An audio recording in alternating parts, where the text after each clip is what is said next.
जी sir. 4:55 से 5:10 हो गया, 15 मिनट मैंने सुना 10 दिन से चल रहा था। और मैं आपको 1 मिनट टाइम मांगूंगा, 1 मिनट सर प्लीज, बोलिए सर प्लीज। रिक्वेस्ट 1 मिनट मांगूंगा। पहला, मुर्शिदाबाद के बारे में पहले बता दूं, काल 120, आज 155 लोगों को गिरफ्तार किया गया है। परसों से डीजी, एसपी, डीएम सब मुर्शिदाबाद में है। हमारा 2 विधायक, एक संस्था जोंगीपुर में, वो घर घर में जा रहा है।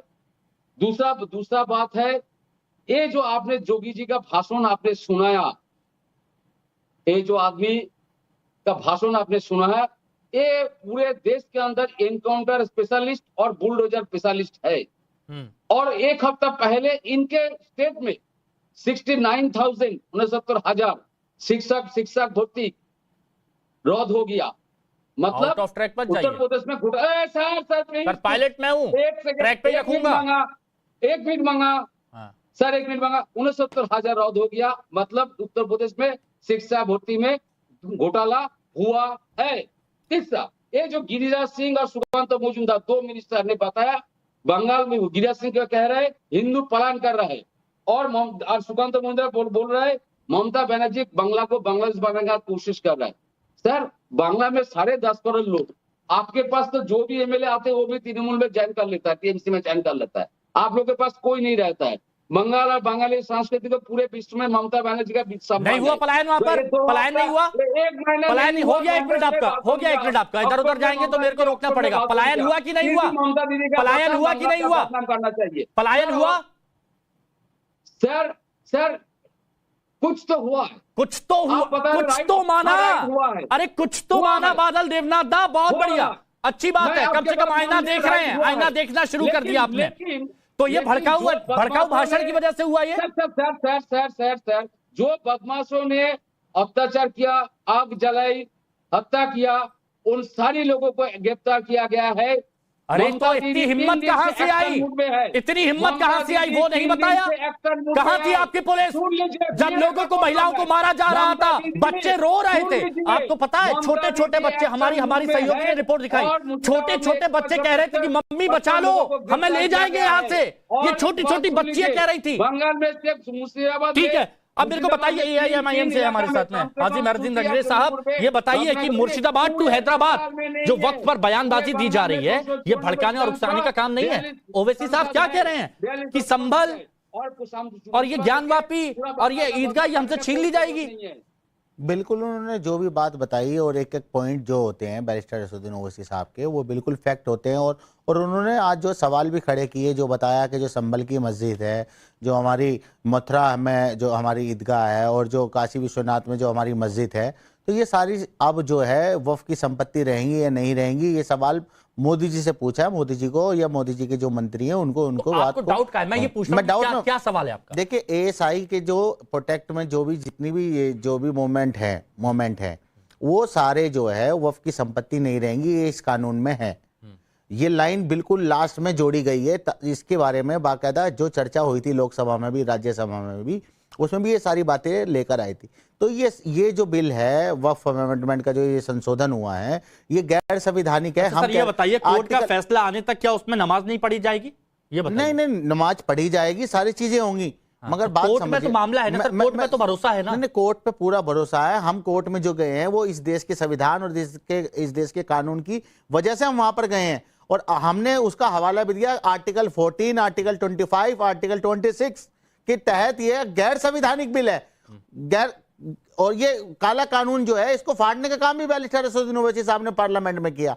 तो हम अगर इस बिल के खिलाफ हम अगर अदालत में जाते हैं और हम प्रोटेस्ट करते हैं, ये हमारा देश का संविधान, देश का कानून हमें इसकी इजाजत देता है। मगर मैं दूसरी बात हिमांशु भाई, जो हिंसा है उसको हम कभी समर्थन नहीं करते, हिंसा का हम कोई समर्थन नहीं करते। क्या आपको लगता है कि आप लोगों की तरफ से जब ऐसी बातें की जाती है, उसी का असर इन अक्षर, इन जो बिना पढ़े लिखे लोगों पर पड़ता है और ये हिंसा करते हैं? देखिए, मैं कह रहा हूं, हिंसा का कभी समर्थन हमारी पार्टी, हमारे बैरिस्टर, लेकिन आप बयान ऐसे देंगे? हम कोई भी बयान, ऐसा भड़काऊ बयान नहीं देते, ना भड़काऊ बातें करते। अगर ये कहा जाता है कि मस्जिदें, मदरसे, कब्रिस्तान सब छीन लिए जाएंगे, अगर हम गलत कह रहे हैं तो आपके पैनल में भी आपके भी लोग, बीजेपी के लोग जाएं, हमारे खिलाफ एफआईआर करा दें। अगर हम गलत बात कर रहे हैं तो अगर हम सही बात कर रहे हैं तो हमारी ना अदालत कुछ कर सकती, ना देश का कानून कुछ कर सकता। शुभराष्ट्र जी, हम ऑथेंटिक और सही तरीके से इंटेलेक्चुअल बात करते हैं। ओके, इंटेलेक्चुअल बात है ये, बिल्कुल। चलिए ठीक है। शुभराष्ट्र जी, मुझे ये बताइए, इनकी इंटेलेक्चुअलिटी के बारे में बताइएगा। जब कहा जाता है कि मंदिर, मस्जिदें, कब्रिस्तान, मदरसे आपसे छीन लिए जाएंगे, ये मस्जिदें आपके पास नहीं रहेंगी, और उसके बाद ये सारी हिंसा यहां पर हो रही है, इसका क्या असर पड़ रहा है और क्यों हो रहा है ये सब? हिमांशु जी, इस देश की कुछ पॉलिटिकल पार्टीज को ऐसा लगता है कि हमारे देश के लोग इतने फालतू हैं कि वो पूरे समय टेलीविजन ऑन करके बैठे रहे और वो सुनते रहे कि इनके नेता क्या गलत बयानबाजी कर रहे हैं और इनके खिलाफ जाकर के एफआईआर दर्ज करते रहे। आप मुझे बताइए हिमांशु जी, इस देश में क्या नेताओं की जिम्मेवारी नहीं होनी चाहिए कि उनके मुंह से कुछ निकले तो हम प्रामाणिक बातें ही कही जाए? ये बात तब से चली आ रही है। कई सप्ताह पहले ओवैसी जी खड़े होकर के पार्लियामेंट के सामने कह रहे थे कि हमारी मस्जिदें और हमारे दरगाह छीन लिए जाएंगे। आज तक उन्होंने कोई भी एक एआईएमआईएम ने कोई एक प्रपत्र जारी किया हो जिसमें कहा हो कि ये भारत सरकार ने ये सारे दरगाह, ये सारी मस्जिदें आइडेंटिफाई क्यों? आपके समय मैंने नहीं कहा था कुछ भी। अब सुनने का ताकत मादा भी रखिए। क्या आप लोगों ने कोई ऑफिशियल प्रपत्र जारी किया? ये देश के मुसलमान जानना भी चाहते होंगे, गरीब मुसलमान जरूर जानना चाहते होंगे कि एआईएमआईएम ने वैसी कौन सी मस्जिदें, दरगाह आइडेंटिफाई किए हैं जिसपे उनको लगता है कि भारत सरकार आकर कब्जा करने वाली है। ये किस तरीके की बहस है हिमांशु जी? मुझे बिल्कुल समझ में नहीं आता। वक्फ संशोधन को लेकर के सबसे ज्यादा मुखर आवाज मुस्लिम कम्युनिटी के अंदर से रही। ये जितने तमाम स्कॉलर्स और नेता और राजनीतिक विश्लेषक और जो अलग अलग पार्टी के जो नुमाइंदे यहाँ बैठे हैं वकालत करने के लिए कि संशोधन नहीं होना चाहिए था, क्या उन्होंने एक साथ मिलकर के ये कहा कि भाई हमारे कम्युनिटी से आवाज उठ रही है, लेकिन उसका जवाब यह है हम संशोधन अगर करते हैं तो हम इन तर्कों पे करेंगे? क्यों भारत सरकार को आज आकर के इंटरवीन करना पड़ा? इतने सालों के बाद प्रावधान क्यों लाने पड़े? क्या वक्फ को लेकर के कोई भी व्यक्ति यहाँ बैठा कह सकता है कि इतनी ट्रांसपेरेंसी थी कि इस देश का एक अदद गरीब मुसलमान जो कि रिक्शा चलाता हो, जिसके बच्चों को वक्फ के प्रॉपर्टी और वक्फ की जरूरत हो, उन लोगों तक वो पहुंची चीजें? आप ही के शो में कल या परसों जब धर्म संकट शो पे बात हो रही थी, मैंने प्रामाणिक रूप से कहा था आज तक मुझे वो 10-100 मुसलमान नहीं मुझे कोई वक्त दिखा सकता कि हम में ये हमारे प्रॉपर्टी की वजह से ये मुसलमानों ने देश की। आप क्यों मौलाना जी, आप क्यों परेशान हो गए? हाफिज नूर अहमद अशरी क्यों आपको क्यों पेट में दर्द हो रहा है? क्यों दर्द हो गया? आप लोगों ने आज तक कितनी महिलाओं का भला किया है वक्त के जरिए? महिलाओं की प्रॉपर्टी क्या गलत लगा आपको? प्लीज बता दीजिए क्या गलत लगा। एक मिनट आपने सामने ले आइए। जब इस देश की तवायफों ने अपनी जमीन, अपनी प्रॉपर्टी वक्त के नाम कर दी, तब तो बड़ा ही करके उस प्रॉपर्टी पे बैठ गए। आज तक उनको रिसीट के अलावा तो कुछ दिया नहीं, और आज आपको दिक्कत हुई है जब 2 महिलाओं को कहा गया है कि बिल्कुल कंपल्सरी होगा उनका रहना। क्यों चीख रहे हैं? जहालत, आप केवल और केवल जहालत का परिचय दे रहे हैं यहाँ पर। मेरे बोलने के दौरान बोल करके जब आप बोल रहे थे तो मैंने कहा था कुछ, जब आप बोल रहे थे तो मैंने नहीं, उनका ये कहना है कि आप गलत बात बता रही हो। ये बोल रहे हैं कि मुसलमानों को छत पे भी नमाज पढ़ने से रोका जा रहा है, हालांकि ये उस संवेदनशील क्षेत्र की बात कर रहे हैं जहां पर पथराव हुए। ये उस संवेदनशील क्षेत्र, यही तो बात होती है। कहीं की बात कहीं पर आप पहुंचा देते हैं जरी साहब। अच्छा एक मिनट, फखरुल हसन चांद साहब, नमाज नहीं पढ़ने दिया जा रहा। शुभराष्ट्र जी मैं आ रहा हूँ, नमाज पढ़ लेना भाई। फखरुल हसन चांद साहब, थोड़ा वक्त लगा आपके पास आने में, लेकिन शुभराष्ट्र जी ने एक बात यहां पर कही कि बहुत सारे ऐसे हैं, गरीब हैं, वंचित हैं, जिनको ये डर बताया जा रहा है कि भाई आपकी जमीनें आपसे छीन ली जाएंगी। हालांकि सरकार कह रही है कि इन्हें डर इस बात का है कि इनको इनकी जमीन मिल जाएगी और विरोधियों का वोट बैंक समाप्त हो जाएगा, और इसीलिए ये लगातार ये भड़काने वाली बात की जा रही है। सर, इस पर आपका क्या रिस्पॉन्स? देखिए, सरकार का जो डर है कि कहीं ये जमीनें हम ना दे पाए पूंजीपतियों को तो क्या होगा। वो गरीबों के लिए ये वक्फ बिल नहीं लेके आए हैं, ये सब जानते हैं। और ये बिल आखिर 11 साल की सरकार में क्यों नहीं आया? ये 11 साल बाद क्यों आया? वो इसलिए आया क्योंकि 2024 के लोकसभा चुनाव में आप बहुमत से दूर हो गए। आप जो बंटवारा करना चाहते थे वो बंटवारा नहीं हो पाया। उत्तर प्रदेश में पीडीए ने आपको हराया और आपको डर है कि 2027 में भी आप ना हार जाए, इसलिए वक्फ संशोधन बिल आया। इसमें कोई रॉकेट साइंस नहीं है इस बात को समझने की। और हमारे भारतीय जनता पार्टी के मित्र कह रहे थे कि वक्फ संशोधन बिल एक कानून बन गया है, राज्यसभा लोकसभा से पास है, मैं उनकी बात से सहमत हूं। और ये कह रहे थे कि इसको लेके कोई प्रदर्शन नहीं हो सकता, मैं उस बात से भी सहमत हो जाता हूं। तो फिर आप प्लेसेस ऑफ वर्शिप एक्ट जो राज्यसभा लोकसभा से पास है उसको लेके आप क्यों प्रदर्शन करते हैं? उसको लेके आप क्यों बड़ी बड़ी बातें करते हैं? आप क्यों उसको मानने को तैयार नहीं? इस देश का संविधान वो सभी को असहमति का अधिकार देता है, और उस असहमति के अधिकार पे ही 1991 के प्लेसेस ऑफ वर्शिप एक्ट की वैधता को भी चुनौती दी गई है और वक्फ संशोधन बिल की वैधता को भी चुनौती दी गई है। इसलिए ये देश का संविधान है, बाबा साहब का संविधान है। ये सवाल उलझ ना जाए, इसलिए सीधे पूछ लेता हूं, बताइए। चाहती है, मानते नहीं है तो हिंसला जी। मैंने देखे, जब मैंने दो विशेष लोगों का नाम लिया था, सादुद्दीन ओवैसी और ममता बनर्जी, इनके फितरत में ऐसा है ही नहीं कुछ कि ये शांतिपूर्वक प्रदर्शन करा सकते हैं। ये हिंसा भड़काने में माहिर हैं, इसीलिए इनका कोई भी प्रदर्शन इनके बातों के द्वारा, इनके ये जो जहर उगलते हैं उसके बाद कोई भी प्रदर्शन शांतिपूर्वक रहने लायक नहीं रहता है। इसलिए विशेष तौर पे मैंने दो लोगों का नाम लिया था कि ये सावधान रहे, इस बार दोबारा दंगा ना भड़काए। बिल्कुल आप शांतिपूर्वक प्रदर्शन कीजिए, महात्मा गांधी की तरह आप कीजिए, एक जगह पर बैठिए, आप आमरण अनशन करिए, कोई नहीं रोकेगा आपको। मुझसे सवाल पूछ रहे थे, मैं हिमांशु भाई इनकी जवाब दे दूं। आज तक देश की आजादी से लेकर अभी तक जितने भी प्रोटेस्ट सवाल का जवाब दे दूं, मैं सवाल का जवाब दे दूं। मैं कह रहा हूं कि ये कह रहे हैं कि बार बार टीएमसी के बारे में और एमआईएम के बारे में कह रहे हैं कि एमआईएम जो है प्रोटेस्ट करती है, दंगा करती है। तो मैं इनसे पूछना चाहता हूं हमारे किसी नेता पे, और मैं आपको चैलेंज कर रहा हूं, मैं खुद यहाँ बैठा हूं पार्टी का, आप ये बता दीजिए हमारे पे एक दंगे का कोई केस अगर दर्ज हो, हमारे किसी पार्टी के नेताओं के खिलाफ कोई दंगे का मामला दर्ज हो, तो आप जो फेक नैरेटिव दंगे की परिस्थिति आपकी पार्टी की है, आपके पार्टी के लोग महिलाओं के साथ बलात्कार करते हैं, आपकी पार्टी के लोग देश में दंगा फैलाते हैं, देश को तोड़ना चाहते हैं, आपकी पार्टी लोग इस देश में नफरत का बाजार को इस भाषा को सपोर्ट करते हैं कि 15 मिनट के लिए पुलिस हटा दो, हम देख लेंगे, बांट देना चाहते हैं। अब बात हो गई ना आपकी। हाँ जी, तुरंत इसीलिए लोग हमें वोट दे रहे हैं ना 11 साल से। ये सवाल तो वाजिब है, और शुभ्राष्टा जी प्लीज इस सवाल का जवाब मैं आपसे भी लूंगा। इनका ये सवाल था, अगर आपको लगता है 15 मिनट पुलिस हटा दो फिर देखो हम क्या करते हैं, क्या आप सपोर्ट करते हैं ऐसी भाषा का? आपकी पार्टी में क्या कितने सारे आप यही हम जेल भी गए और बरी भी हो गए, तो मतलब गलती करी, जेल गए थे, ये भड़काऊ था, भड़काते हैं, भड़काते हैं, पार्टी के लोग जो लगातार नीतीश राणा और नवनीत राणा लगातार मुसलमानों को 5-15 मिनट की 5 सेकंड की 15 ऐसी भाषा 5 मिनट की बातें करते हैं, उनके खिलाफ तो कुछ भी नहीं होता। ये अपने बयान मुसलमानों को देख लेंगे, गोली मारो, ये करो, कहां से भाई, मार देंगे, कहां से ये लाइन से, सुनिए ना, ये लाइन से ये जो लिस्ट है, अरे लाइन से ये लिस्ट है, इतने सारे मौलाना जो सामने आते हैं और खुलेआम तौकीर रजा जैसे लोग खुलेआम बोलते हैं, तब आप कुछ नहीं कहते। देखिए हिमांशु भाई ये भड़काने की बात कह रहे हैं, और उसी उन्हीं की तकरीरों को सुनते हुए ये मुर्शिदाबाद जैसे हालात हो जाते हैं। देखिए मंडल कमंडल की राजनीति में आपको सबको पता है, पूरी दुनिया को पता है कि भाजपा और दंगों से कितना भाजपा को फायदा होता है, और दंगा करवाने में कितनी माहिर ये पार्टी है, किस तरीके से पूरे दंगा को प्रयोजित कराती है।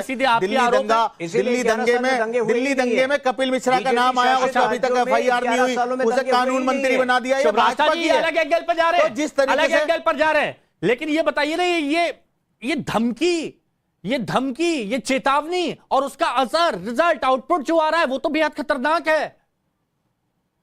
जी हिमांशु जी, ये कितनी भी धमकी दे दें, ये कितनी भी चेतावनी दे दें, इस देश में ट्रिपल कानून मुस्लिम महिलाओं ने बैन करवा करके ही दम लिया। आज कोई भी लेजिस्लेशन अगर पार्लियामेंट में आता है तो कुछ लोग यहाँ पे ऐसे पेंट करने लग जाते हैं जैसे ये सारा किया कराया सांसदों का होता है। ऐसा नहीं है भाई साहब। वो जो जन अपील होती है, उस जन अपील को सांसद महज रिप्रेजेंट करते हैं। आप अपनी कौम के अंदर बैठ करके अगर अपनी महिलाओं से बात करते, आप अगर अपने कौम के अंदर अपने मजलूम लोगों से बात करते, आपको पता चलता कि आप लोगों की नाक के नीचे वक्फ में क्या क्या गड़बड़ियां हो रही थी।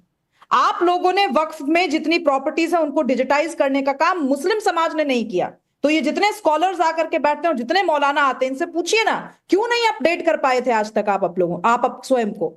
इतना आप लोग इतना नैरेटिव बना देश में अभी भी बन रहा है कि भाई नमाज नहीं पढ़ने दिया जा रहा। बोलिए ना वक्फ की प्रॉपर्टियों को नमाज अदा करने के लिए। 8 लाख एकड़ से ज्यादा की जमीनें हैं मुसलमानों के पास, सिर्फ मुसलमानों के पास होनी भी चाहिए, पर आप कीजिए ना वहां पर नमाज अदा। कौन से ऐसे लोगों को नहीं करने दे रहे? उनका सवाल नूर अहमद अजहरी साहब से था, जो गुजरात से उछल कर चले गए बंगाल और वहां के मुसलमानों ने उनको वोट देकर के उनको सांसद बनाया, कहाँ है वो? कहाँ है वो? अजहरी साहब यानी जितने मौलाना थे, क्या सोच रही हैं? जितने मौलाना थे जो मुसलमानों के हितैषी और रहनुमा कहते हैं, उन्होंने खुद को तो अपडेट कर लिया, लेकिन जो जमीनी स्तर पर जो मुसलमान है उनको अपडेट नहीं कर पाए। उनको अभी भी यही कहते हैं कि तुमसे छीन लिया जाएगा सब कुछ तुम्हारा, आ जाओ सड़कों पर। आप बताएं हमें दो बातें। एक तो आप भारतीय जनता पार्टी के जो नेता हैं उनका बयान आप निकलवा लें, विश्व हिंदू परिषद के नेताओं के बयान आप निकलवा लें, और जिन मुसलमानों का नाम आप ले रहे हैं उनके बयान क्या बात करें? वक्त की डिबेट पर आप आते हैं और आप पूरा बृहद फलक लेकर के बैठते हैं। बृहद फलक पर मैं भी बोलने लगूंगी। समाजवादी पार्टी के नेताओं ने क्या बयान दिया, संसद के अंदर भी क्या बयान दिया? देखिए, वक्फ प्रॉपर्टी हमारी हमारे बुजुर्गों का दान है। ठीक है शुभराष्ट्र जी, वक्त पर जवाब, सारी चीजों पर आपको उछलना है, सुनो ना, सिर्फ वक्त पर जवाब। ठीक है, मौलाना उवाज करना है, लेकिन जिस विषय पर बात होगी ठीक है शुभराष्ट्र जी, बताइए सिर्फ वक्त पर। ये विषय अभी आया था, इसलिए बोला मैंने। अच्छा बोलिए, वक्त पर बोलिए। आप मेरी बात सुने। वक्फ की संपत्तियां, वक्फ बोर्ड पहले भी हमने नहीं बनाए। बोर्ड जो बनाया है वो नूर अहमद अजहरी ने या नूर अहमद अजहरी के दूसरे रहनुमाओं ने नहीं इसको कायम किया है। जो बोर्ड कायम हुआ है वो सरकारों ने किया है, हुक्मरानों ने किया है, और बोर्ड हमेशा सरकारों के ही अंडर कस्टडी रहा है। ये नहीं कि कोई मुसलमान आया उसने बना दिया कि इसे चेयरमैन बना दो। चेयरमैन वही बना है जिसे सरकार ने चाहा है। सीधा सा सवाल था, देखिए ना, सीधा सा सवाल था कि गरीब मुसलमानों का कितना भला हुआ। सीधा सवाल था, गरीब मुसलमानों का कितना भला हुआ, बस ये बता दीजिए। गरीबों वंचितों को कितनी जमीन दी गई, बस इतना पूछ रहे हैं। भाजपा का बोलता है, जब भाजपा प्लीज बता दीजिए, तो क्या आप इधर उधर बात कर रहे हैं? मैं सीधा सवाल पूछ रहा हूँ, बताइए ना, यही सवाल था उनका। इधर उधर वही बना रहे हैं। आप बताएं, देश के आंध्र प्रदेश और तमिलनाडु के जो मंदिर हैं उनकी संपत्तियां कितनी हैं? फिर मैंने आपसे पूछा ना, आपसे पूछा जा रहा है कि मुसलमानों के लिए जो क्या अजीब सी बात है, ये बिल्कुल अजीब बात है। कहा था कि नहीं, हमारे यहाँ सॉरी टू से हिंदू ये वही बात हो गई कि भाई आपको दिक्कत क्या है, नहीं कर रहे। ये वही बात हो गई कि आपको दिक्कत क्या है। वो बोल रहे साडा कैसे रख, भाई कहना क्या चाहते हो, बोलते नहीं हमारी मांगे पूरी करो। अरे भैया आप बता तो दीजिए कि कितनी लोगों की समस्याओं को दूर किया। मैं आपसे कह रहा हूं कि वक्फ बोर्ड जो था पहले से ही हमारे हाथों में नहीं था। वक्फ बोर्ड सरकारों के हाथ में था, सरकार के चापलूसों के हाथ में था। उसमें खुर्द-बुर्द तो तब आप लोग कहां शांत थे? तब आप लोगों ने नहीं बोला, वजूद में आया तब आप लोगों ने नहीं बोला। अरे विचित्र बात है, विचित्र। ये सरकारों, ये तो क्या आपको सरकार से अब तक किकबैक मिल रहा था, अब मिलना बंद हो गया, इसीलिए आप सड़क पर उतर आए? क्या कहना क्या चाह रहे हैं आप? वक्फ बोर्ड हो नहीं, हिमांशु जी, मैं जानना चाहती हूँ कि जो वक्फ बोर्ड सरकारों के हाथ में फ्लो में बोल गए, उनको पता ही नहीं था। इन लोगों को वजीफा पहुंचाती थी हर महीने, ये चुपचाप अपने घरों में अभी तक बैठे हुए थे, और आज अचानक से इनको लगने लगा कि सरकार हम बिल्कुल हमारे खिलाफ हो गई। किस तरीके की घटिया बात है ये? बादल देवनाथ जी कर रही हूँ मैं आपसे, बार-बार पूछा जा रहा है आपने गरीबों के लिए क्या किया? नहीं बता रहे, बार-बार सरकारों नहीं बता रहे, उनसे पूछा, आपके पास अपने अजहरी साहब से पूछा वक्फ के लिए, नहीं है। अजहरी साहब से मैंने पूछा वक्फ के लिए, तो बोल रहे हैं आंध्र प्रदेश में जाके देखो ना मंदिरों में क्या हो रहा है। मुद्दे की बात पूछ रहा हूं, मुद्दे की बात नहीं बता रहे। अच्छा ठीक है बादल देवनाथ जी, वो तो नहीं बता रहे, आप तो बताएंगे। आपने ये माना कि कुछ पलायन हुआ है, आपने ये माना कुछ पलायन हुआ है, आप क्या ये भी मानेंगे कि बहुत बड़ा फेलियर था और जो भड़काने वाली बात कर रहे हैं इसीलिए ये हिंसा भड़की है? बादल देवनाथ जी, कौन पलायन किया? अभी आपने कहा ना कि पलायन हुआ है, नहीं हुआ मुर्शिदाबाद में? कौन पलायन किया? आप ही क्या चैनल ने, मैं सुबह से देख रहा हूँ, एक वीडियो रिकॉर्डिंग दिखा रहा है, कुछ व्यक्ति 1 2 3 व्यक्ति वो जा रहा है। मैं बोलता, मैं आपका रिपोर्टर जरा वो स्क्रीन पर विजुअल डालिएगा जहां सब लोग बैठे हुए हैं। मैंने आपको रिपोर्टर को रिक्वेस्ट किया, या आप जाके जो लोग पलायन का बात आप वीडियो देवनाथ जी कितनी जल्दी यूटर्न ले लिया आपने। Local video office, SDO office, DM office जाने के लिए पलायन करने का कोई जरूरत नहीं है। कुछ घटना घटी है, ये निंदनीय घटना हुआ कि नहीं हुआ? पलायन हुआ कि नहीं हुआ? नहीं, कोई पलायन नहीं हुआ। अरे तेरी, कौन बोला इतनी जल्दी यूटर्न? अभी थोड़ी देर पहले आपने बोला कि पलायन हुआ है, अभी थोड़ी देर पहले। नहीं, मैंने नहीं बोला पालन हुआ। बादल जी मीम बन जाएगी बिफोर आफ्टर वाली, याद रखिएगा। नहीं, आप रिकॉर्डिंग दिखाइए, मेरा रिकॉर्डिंग दिखाइए। मैंने बोला पालन किया, कौन पालन किया? थोड़ी देर पहले आपने बोला कि हाँ कुछ पलायन हुआ है और अब सीधे यू टर्न, और ये मैं आप ही को भेजूंगा। नहीं, कितनी जल्दी यू टर्न लिया क्या? अच्छा मेरे को ये बता दीजिए बादल देवनाथ जी, प्लीज बताइए। बादल जी, बादल दा जो वीडियो आप दिखा रहे हैं ना, मैं आपको रिक्वेस्ट कर रहा हूँ, आपका रिपोर्टर के रिक्वेस्ट कर रहा हूँ, इन लोग को बोलिए लोकल थाने में जानिए, video office, SD office, DM office, SP office. ये तस्वीरें देखिए, ये तस्वीरें देखिए, ये देखिए तस्वीरें, ये कौन है ये क्या वहां भंडारा चल रहा है? ये अभी शांत है बंगाल में, है? 3 दिन पहले का बात है। ये 3 दिन पहले का बात है, अभी बंगाल में बादल दा क्या ये 10 मिनट के अंदर कोई फोन आ गया क्या? ये 10 मिनट के अंदर कोई मैसेज आ गया कि भाई क्या बोल रहे हो? कोई मैसेज नहीं है, कोई मैसेज नहीं, कुछ नहीं है। अभी बंगाल में शांत है, सब लोग घर अभी शांत है ना? कुछ घटना घटी है और ये निंदनीय घटना है, कुछ लोग डर से बाहर आया था, लेकिन कोई पलायन का मतलब क्या है? तो ये क्या हो रहा है? ये क्या हो रहा है? अच्छा ये हो क्या रहा है? ये बता दीजिए, ये क्या हो रहा है? ये क्या हो रहा है? ये क्या हो रहा है? ये बता दीजिए ना। ये रोते हुए चेहरे नहीं दिख रहे आपको? रोते हुए चेहरे एक दूसरे जगह में नहीं जा रहा है। ये रोते हुए चेहरे नहीं दिख रहे? करूंगा, ये देखिए आंखें देखिए इनकी, आंखें देखिए इनकी, देख लीजिए बादल आप ही के लोग हैं। डीएम ऑफिस जाइए, एसपी ऑफिस जाइए और लोकल वीडियो एसडी ऑफिस पे जाइए, ये होती है सरकार और वहां से आपको बहुत बढ़िया पहुंचा दिया जाएगा। 2 मिनट के अंदर, 5 मिनट के अंदर बदल गए, लेकिन कोई पलायन नहीं हो रहा है। तोहिन सिन्हा जी ये 10 मिनट में सब कुछ कैसे बदल गया? ये देखिए हिमांशु जी, पिछले 22 मिनट में ये जो विरोधी पार्टियां हैं केवल और केवल अनर्गल बातें कर रही हैं आपके शो में, जिसका ना सर है ना पैर है। पहले आपने खुद देखा 10 मिनट पहले 10 मिनट पहले इन्होंने कहा कि कुछ तो हुआ है, कुछ तो हुआ है, कुछ तो हुआ है, और अब ये कह रहे हैं कि क्या हुआ, पलायन कहाँ है, ऐसा बिहेव कर रहे हैं कि इनको कुछ नहीं पता है। अभी मैं मौलाना जी को सुन रहा था, मौलाना जी कहते हैं कि वक्फ बोर्ड तो कभी, अभी आपने सुना, देखिए महत्वपूर्ण बात कर रहा हूं, प्लीज ध्यान से सुनिए, प्लीज हम बोल दीजिए, ध्यान से सुनिए हिमांशु जी। आपने मौलाना जी को सुना होगा, अपने मौलाना जी को सुना होगा, उन्होंने कहा कि वक्फ बोर्ड तो कभी हमारे पास रहा ही नहीं, वो तो सरकार के चापलूसों के पास रहा। अब मान लीजिए कि वो जो कह रहे हैं वो सच है, अगर सरकार के चापलूसों के पास रहा तो अगर उनको जवाबदारी उनके ऊपर बनाई जा रही है तब क्या उनको प्रॉब्लम है?